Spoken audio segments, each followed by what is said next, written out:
I'm reading from a book called the Sufi Parables. And the first parable is the parable about the master casting no shadows. Shadow cannot fall on a source of light. There were times when many Sufi schools flourished and people looking for wisdom went from one master to another, choosing the one from whom they would like to learn. Once some young men who decided to go on a journey and find a great and wise sheikh gathered. They discussed different stories about those teachers about whom they had heard remarkable legends and were impressed most of all by the legend of the master who was so perfect that he even cast no shadows. So they went to him to become his disciples. They expected to see a wonderful man, a magician who was endowed with great abilities and knowledge by the grace of Allah. When the travelers approached the house of the master, he was standing at the gate. It seemed that he was waiting for them. The master kindly welcomed the travelers. The sun was shining, and to the disappointment of the seekers, the shadow of his body followed obediently its every movement. Now the young men did not know what to do. However, the master cordially invited them to enter, saying, "I knew that I would have some visitors over for lunch and prepared a meal. Don't upset me, please, and eat here with me. You have made a long journey and are tired. Your efforts should be rewarded." To avoid hurting him and to hide their disappointment, the young men agreed, thinking that they would continue their journey and searches after having a rest. They washed their hands near a spring and began their meal with the master. "You probably were told nonsense about me," said the master, looking at them knowingly. "But it isn't worth believing everything that people say. It is better to seek the truth.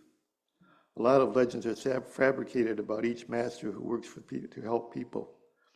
It is said about me, too, that I can do whatever I want, that I can heal any illness and return the dead to life. Rumors love to crowd around the truth.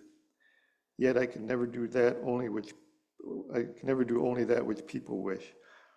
I always do that which Allah wishes, and the happiness of my life consists in the fact that my will and the will of Allah do not differ anymore. I am just a humble executor of his will." When the young men made themselves comfortable in a garden to take a rest after the meal, a sick person came to the master. His body was covered with scabs.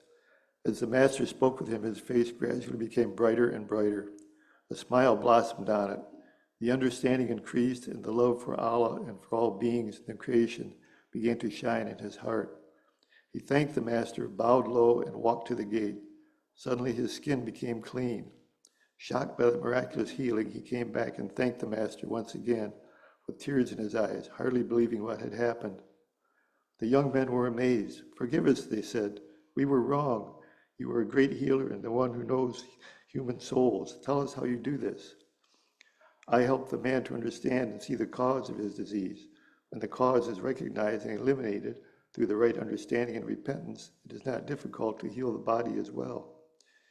If the shadow of the past is erased with the help of repentance and correct understanding of how one should live and act, then it is possible by removing the cause to change its consequences. Every action and every thought of a person leaves trace in the absolute. Sometimes such traces are dark, sometimes light, sometimes deep, and sometimes very insignificant. Whatever the case may be, everything that one did in the past has its influence on one's present destiny, while the way one thinks and acts now will have an effect on one's future destiny. Yet every one of us has the ability to purify and transform himself or herself as a soul, thus coming closer to the purity of Allah. We can really purify ourselves from the dark shadows of the past. In this case, our lives will change for the better. When such a transformation of the soul is reached, it becomes possible to heal the body as well. So it happened that the young men stayed with the master and became his disciples. Many years had passed since then. They learned to see the causes and effects of events, to cleanse the organs inside human bodies with the light of Allah, to hear his instructions in the silence of their spiritual hearts, to feel that love for people which, among other things, impels one to help those who suffer. They also learned to preach love and truth. When going to the world to serve people by the knowledge that they had received from the master, they turned around. They saw him standing at the gate of his house, like in the first day they met. Behind his body, they could contemplate the shining light, which was similar to the huge risen sun. That was the light of Allah, flowing illuminating and saturating all around.